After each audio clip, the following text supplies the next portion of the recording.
For Global Business Update, Michael Wilson joins us now from Cape Town, South Africa. Good morning, Michael. Good morning. Yes, the Far East markets once again reflecting on the fact that global growth is set to slow, and that's affecting them all. The Japanese have been experimenting with something which is quite interesting. It's called yield curve control. It's intensely technical, but the long and the short of it is it's supposed to actually keep 10-year yields on gilts at zero, which means that banks can presumably lend more and therefore help the economy. That's what they're trying to do. Stocks still fell, but the yen strengthened as a result of that. Let's turn our attention to China. And we've been talking, it seems like forever, doesn't it, about the woes of the giant tech firms like Alibaba and Tencent and so on. There's a feeling that these stocks are now moving from recovery into regulation. That may not seem like a good thing, but if the regulation's slightly clearer, then it's felt that these probably are quite good investments for 2023. China is abruptly also withdrawing a lot of the anti-COVID restrictions. Again, we'll see how that actually works out, but that's adding a certain optimism to the markets there and the surrounding Asian markets as well. And certainly one thing they've done is they've slashed testing requirements so that citizens in China can move around a lot more easily. As far as the United States is concerned, once again, the Dow in regular trades shed 162 points. Futures are up very, very marginally. There's a feeling now that all the bad news is probably in. There won't be any moves, it's felt, until February from the Fed, but investors are still worried about a recession, so certainly no Santa rally there. The FTX founder, Sam Bankman-Fried, is back in jail in the Bahamas. He planned to waive his extradition objections to the United States, but it was a very confusing day yesterday. The long and the short of it is he's back in court later this week. He clearly doesn't want to surrender himself to the UK, to the rather US custody at the moment. But again, a very, very confused picture. Elon Musk, we were talking about that yesterday, weren't we? And he said to his Twitter followers, if you tell me to step down, then I will. Well, a 57% majority said, yes, please, we'd like you to step down. This is a continuation of the kind of woes that have been affecting Twitter. Social media platforms have been there's been a big halt in promotional policy for other media platforms. Private policy has changed a great deal. Some journalists have had their accounts broken. Adversaries and so on are plenty. But what actually he said was in a tweet not that long ago that there is no replacement for him. So again, where's he going after this? Who alone knows? The European Union, through its legislative power, the EC, the European Commission, has approved limits on natural gas prices. It's been 2 months of negotiations. They've been very, very tough ones indeed. Germany, for example, has resisted that kind of change because it's very worried about having had such a large dominance on Russian gas, what it'll mean for its citizens. All that comes into force on the 15th. It's said to be a dynamic cap. In other words, it's supposed to level out the spikes. It's very, very technical. I won't bore you with the detail, but the bottom line is that when the price hits 180 euros per megawatt hour for 3 days or longer, then those caps, that particular cap will start. And the EU is also flexing its final muscles. It could be fining Meta, which is the owner of Facebook, about $11.5 billion. The reason for that is that Facebook, this is about classified advertising, and it's a feeling that Meta is abusing its market position by having Facebook Marketplace alongside Facebook. So things are getting quite tough for social media. As far as the UK is concerned, yes, talked yesterday about the grip of strikes and so on. Since we spoke yesterday, British Airways and Virgin have decided to halt flights on strike days into Heathrow because the border staff are on strike. The first walkout is on December the 23rd, and it's stopped on all of the 11 flight days. And Heathrow and Virgin has too. Heathrow is asking the flights, the airlines, not to cancel flights. So a very, very confused picture. Seems to me a good place to avoid, quite honestly. And oil, finally. Oil ticking up. I've got Brent at about $80 a barrel, West Texas Intermediate about $76 a barrel, and that's simply on China reopening after its very, very strict COVID lockdown. So that's the global view this morning. Right, real quickly. When will this debacle end between the EU and social media sites? Because the more they try to find them, for various reasons, the more they become powerful. Have we been able to develop a proper regulatory sandbox as regards this information superhighway that we have come to accept, which is the social media? So is it just going to be pockets of fine going forward? Because we must be able to collapse our interest with this level of innovation we have in the world today, which is the social media. It may be an information highway, it may be an information superhighway, but what it doesn't do is to exclude itself from competition laws, which the EU is very, very keen on, and the EC is legislative on particularly. And I think most countries around the world are doing that. I've said it many, many times on this program, and I'll say it again. I feel as though the regulation days are only just starting for social media and only just starting for the likes of Facebook. And so they're seen as what I said, the horrible phrase, low-hanging fruit. In other words, they make so much money that people are happy to bring fines to them, and I think that's what we're seeing from the EU right now, as far as Meta's concerned, and it's supposed to be anti-competitive stance on classified advertising. I mean, we'll see what happens over the coming year, but I feel as though this regulation, yes, is just the start. I don't think it is going to go away. I think that there may be an information superhighway, yeah, certainly, and there may be a lot of free speech, certainly, but all those things come at a price, and one of those prices is competition policy, which is supposed to be healthy for the consumer. All right, thanks, Michael. Going back to Elon Musk and this poll that he's done, says 10 million people actually voted, and as you mentioned, majority voted in favor of him stepping down as CEO, 57 to 43. Now, Elon Musk, who was in Qatar for the closing ceremony of the World Cup, hasn't responded. However, it would be interesting to see what his response will be. Yesterday we talked about the fact that he himself had admitted that, or had said that no one would be willing to take on the job as CEO and address the issues that Twitter currently has, and that he doesn't have a successor yet. It'll be interesting to see who are the possible successors to Elon Musk. And then very quickly as well, just to talk about the effect on Tesla as well. Some board members and senators saying that he has failed, or no, he has let down the board members in terms of protecting the interests of as CEO of Tesla with his distractions, as they've called it, with Twitter. What's your take on this? I think so. I mean, I'm just quoting what Elon Musk actually said on Twitter. No possible successor at Twitter. And I think, as I said to you yesterday, would you want the job? I wouldn't want it. I think things are going to get very tough indeed. I think the problems with Tesla and the problems with SpaceX are going to be, and indeed Mars, landing on Mars and habitating Mars,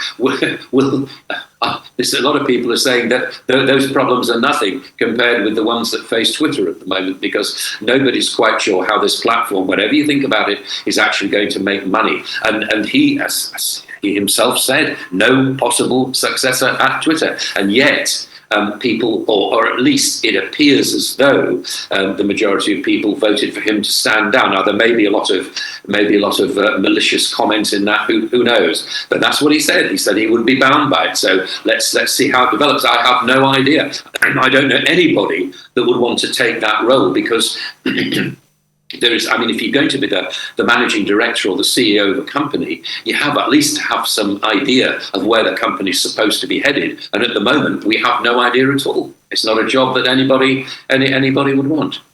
Yeah, you are quite right on that note. Who is going to work with Elon Musk with the unorthodox manner in which he runs his business.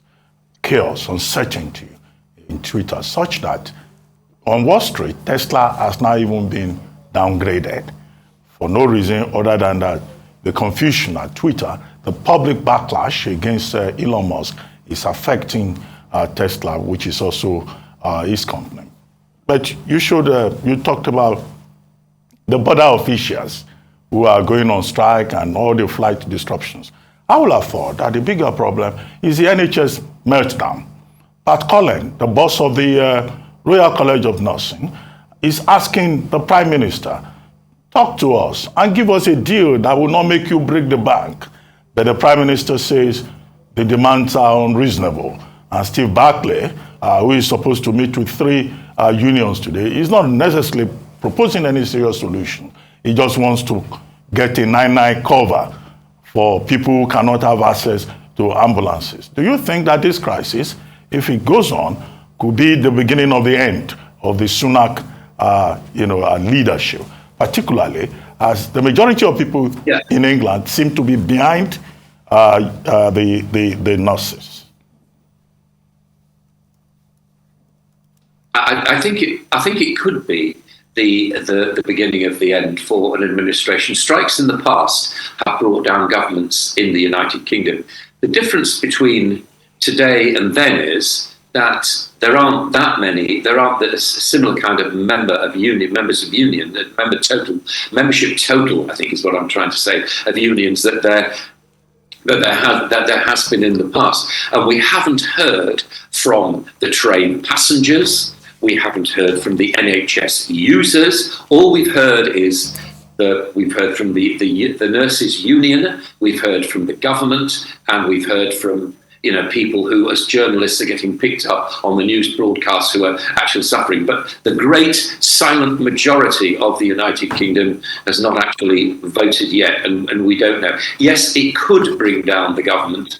It's almost unsolvable. I was talking to on another broadcast yesterday to somebody who is one of Britain's best-known businessmen and best-known philanthropists, a towering figure in the city, Lord Michael Spencer. And what he said was, when asked about the National Health Service, and this very much goes along with what I've been saying. I'm not trying to put myself in to be any kind of equal to him at all, but I'm just saying that I think this is the feeling right now, that what it needs right now is an apolitical probe of what it actually does, and it should be judged on not inputs, which civil servants are very good at, but outputs. In other words, what is the result? How is it actually dealing with the problems it's supposed to deal with? This is something which no politician will actually do right now, because the NHS is a sacred cow as far as the majority of people in the country are concerned. Now, that view has to change. I don't know. I worked in it myself when I left university. I don't think it's sufficient. I was staggered by what we now call the silo effect of the National Health Service. All the various people working in all the specialties and all the divisions with no idea about the delivery of the whole. That is the problem. And that is a really big, it's the largest employer in the world. And it really needs to be brought to heel and knocked back into shape. And that is an enormous job, a very, very big job indeed. Well, thank you very much, Michael. Now, for business updates across the African continent, Rotus Odiri joins us. Good morning, Rotus. Good morning, Doctor. Good morning, Ayo. Good morning, Rufai. Good morning to all our viewers. The World Bank has released its latest Nigeria development updates, very, I would say, appropriately titled Nigeria's Choice. And I mean, from an economic standpoint, maybe that means Nigeria's policy choice, but then also, maybe cryptically as well, election choice as far as candidates for leadership. This is very important here. Overview: Nigeria is in a challenging and deteriorating, which means it's getting worse, economic situation. The economic performance has weakened since the previous development updates published in June. They publish this twice a year and review the macroeconomic conditions across the nation.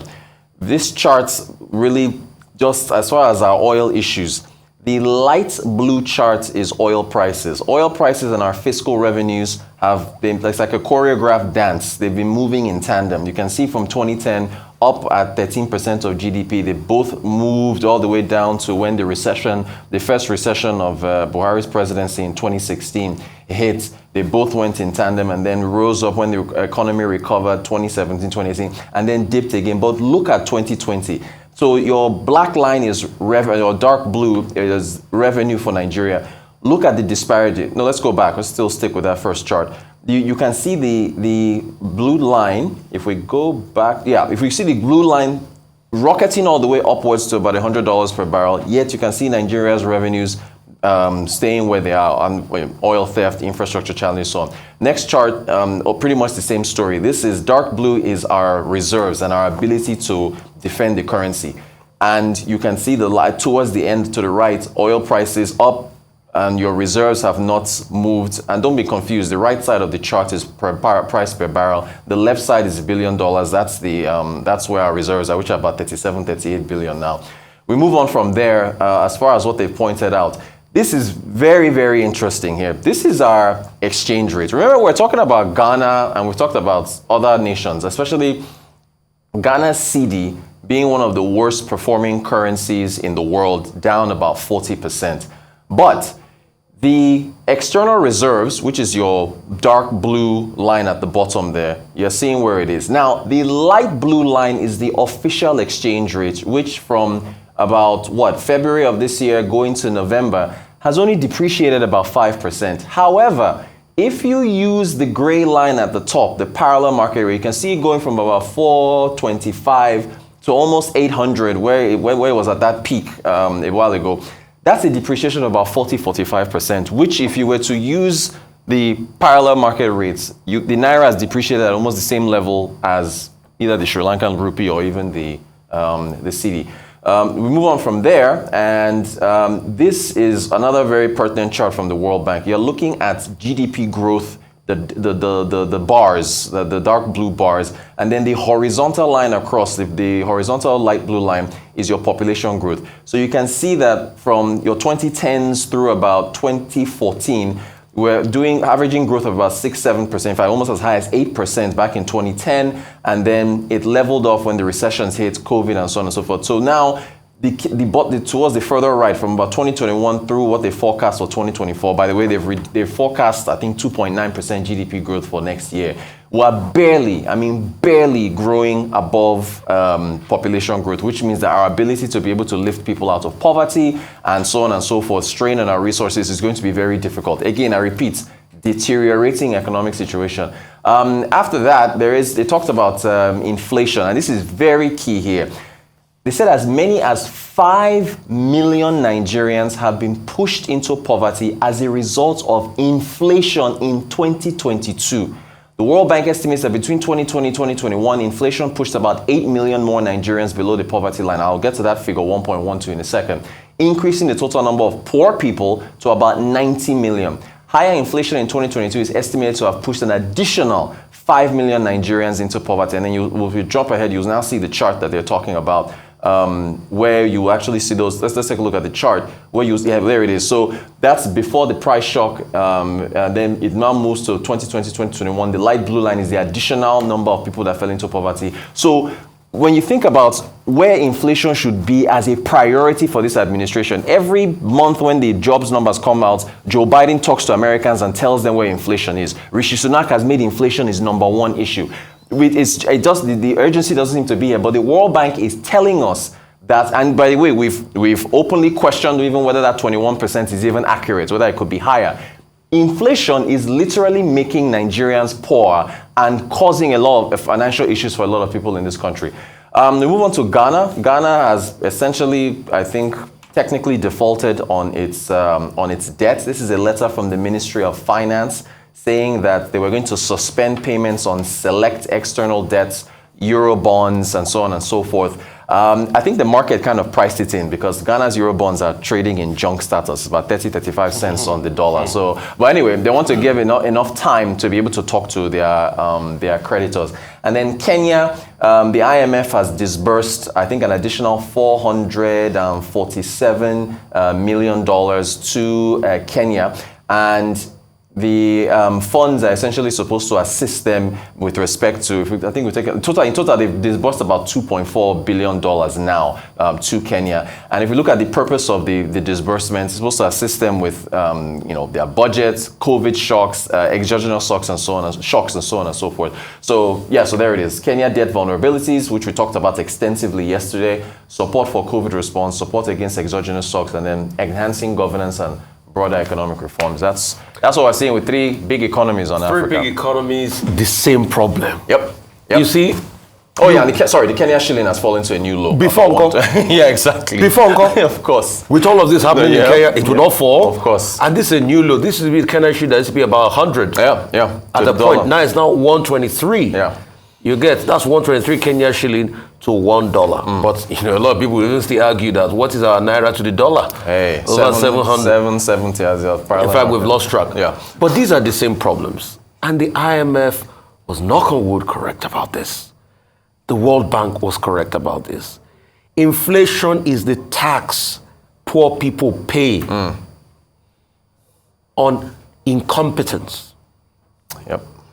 And that's what the poor people are, and it will only throw people into more inflation. 5 million. 5 million people into poverty. 5 million. And I'm not surprised about this record.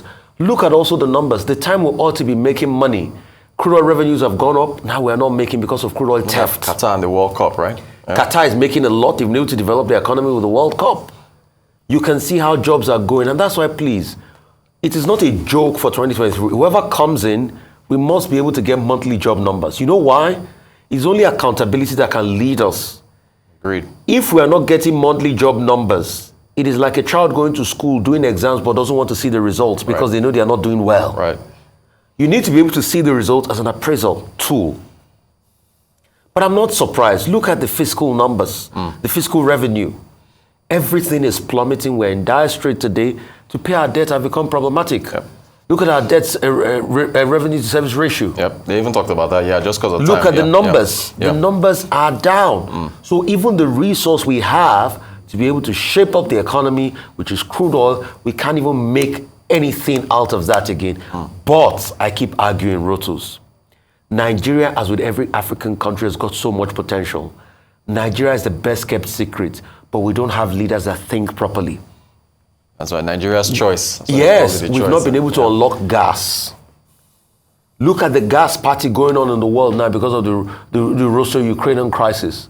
We've not been able to unlock gas. This is the only time, because of terrible leadership, that Nigeria has not benefited from crude oil price rise. The first time Nigeria had a big economic surge, Nigeria tripled its GDP from about 10, 15 billion after the 70s, after the Civil War, to about 50, 60 billion in the leading up to in the early 80s, or more than that, was after the Yom Kippur War in 72. That petrol prices rose from $3 per barrel to $12 per barrel. That was when Nigeria said the problem is not money. The leader, Yakubu Gowon, said the problem is not money, but how to spend it. Yeah. That was when we gave the Udoji Award. But you see, today we cannot do the same because we have squandered our riches. Crude oil theft, legacy problems and the likes. And look at Kenya, that's what is happening. Look at Ghana. This was the same Ghana that lied when Bloomberg released the report as of last year. Yeah. And said Ghana is in dire straits. Ghana denied it. They questioned the expertise They of questioned the expertise of Bloomberg. Yeah. So who is saying who turning for order now? Is it not Bloomberg that is saying who turning for Ghana? Yeah. Look at Kenya too. Because of mismanagement, bad leadership, because Mr. Uhuru Kenyatta wanted to favor his own political inclinations. Subsidies here and there, not telling yourself the economic truth, squandering of riches during COVID, and see where we are in Africa. Yeah. The question is, all these countries have potentials. Like I say, Nigeria is the best kept secret. And that's why 2010, if we get leadership right in 2023, I can see a 10% economic growth in the next 10 years. Amen if we to that. get leadership right. Rotus, it's not a case of amen. We have done this before. See the quagmire we're coming from the military, and see the kind of leadership Olusegun Obasanjo just showed that put up growth. He didn't need to do too much. And the World Bank praised him in the report. He didn't need to do too much. Obasanjo didn't need to do too much. They praised his administration. So I don't know why people make it feel as if it's rocket science running this country. Well said, Rufai. Absolutely well said. Rotus, the numbers and the reality, very stark and, almost depressing, to be fair. Now, I want to focus on job rate of unemployment, job loss. In fact, the World Bank postulates that by 2030, 80 million Nigerians will be unemployed. Right. Don't forget the last unemployment statistics we had from the NBS, National Bureau of Statistics, was 2 years ago, where they put it at about 33.3% of 122 million Nigerians out of work. What the World Bank has proposed in their report is that Nigeria should focus more on the private sector. And the basis for that is that the private sector accounts for 90% of Nigeria's GDP and 94% in terms of job creation. Now, if we're focusing on because again, talking about plunging people into poverty, that is also a marker. If people don't have, and then they talk about in work poverty around that, especially in the agriculture sector. Don't forget that the inflation rates, as we've seen, rise. Yet minimum wage hasn't increased. We're still at 30,000 naira, with some states still not fulfilling that. So very important points to note from the World Bank, and not just, as sometimes happens, we decry and say that, the numbers are not factual. Let's look at it. Private sector. President Muhammadu Buhari came with guns blazing with regards to the private sector, especially with establishing, the Presidential Enabling Business Environment Council, and policies pushing to ensure that the private sector thrives in Nigeria. A big, massive push on SMEs, small and medium-scale enterprises, who obviously accounts for a large percentage of job creation in Nigeria. Unfortunately, this hasn't worked. And like Rufai has mentioned again and again, we must look at leadership. We must look at policies, because it almost seems as if there's no solution, to the problems that we have, or it's a Herculean task. But we have seen again and again, with political will and the right leadership, we can get it right, in terms of steering the nation back to economic thriving, if I could put it that way. So in terms of the private sector, let's focus on that. Let's hear what the next set of leaders who are vying for your votes are saying about their policies with regards to the economy. How long can we continue? Just think about it. To the common man, to the ordinary Nigerian, just think your purchasing power last year, let's not even go as far back as 4 years ago, what you can buy, when you go into the supermarkets, you go into the markets, what your naira could buy, just simply put, breaking it down. What can he buy today? Right. Let that make you think and not be emotional when it comes to choosing the right leader. Very important. Nigeria's choice.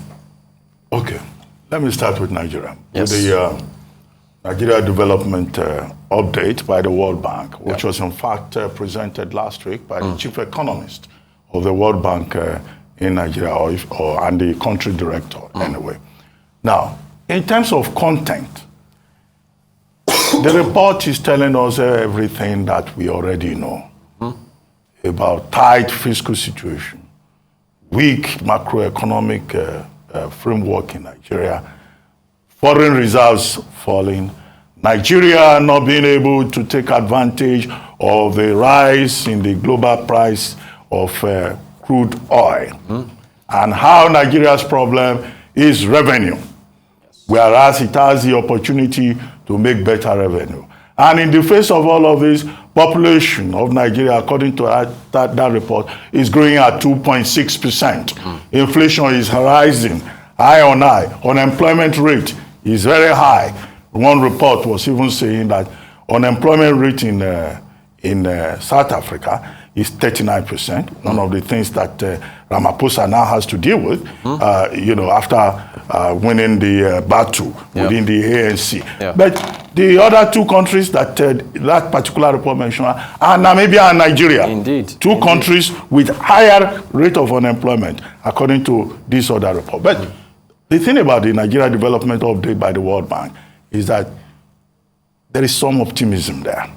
The report says if Nigeria can embark on reforms specific reforms, what the report calls business unusual choices, then it is still possible to rescue the situation. And the report goes ahead to make a number of recommendations. Immediate removal of subsidies. They were very clear on that. Social protection program for the poor and the vulnerable. A unified exchange rate. Okay? Fiscal prudence. Policies, proper alignment between monetary and fiscal policies. In sum, that's what the report, is talking about, and then provides statistics, graphs, to back it up. Okay, where am I going? It is to recommend that I hope that report will be made available to all these political parties who want to transform Nigeria, who say they have the capacity to lead. There's nothing wrong in getting ideas from everywhere. And if, the copies have not been circulated yet, the strategies for the various political parties should go to the World Bank office and collect copies. And not just collect copies, they should sit down and read that report. Even if some of those recommendations are not really original, they've been with us. Now, let me go to Ghana. Now, Ghana, last week, was able to strike a $3 billion deal with the IMF. Now, but that deal will still have to go to the board for ratification. This is staff level agreement. There were conditionalities attached even to that staff level agreement. How Ghana can address its problem, its serious debt crisis, the collapse of the cedi, the tension on the streets of Ghana leading to protests. So, is it possible that this suspension of debt payments is part of that agreement with the IMF? Now, they are focusing on bilateral, credits, trade level facilities, Eurobonds. But they are not touching certain other categories. But the question to ask is bad news for Ghana. What is likely to be the reaction of investors? Would this not further erode investor confidence in Ghana? Would international rating agencies not further downgrade the Ghanaian economy? Good point, So these are the issues. Absolutely. Thank you so much, Rotus, for bringing us the updates across Africa.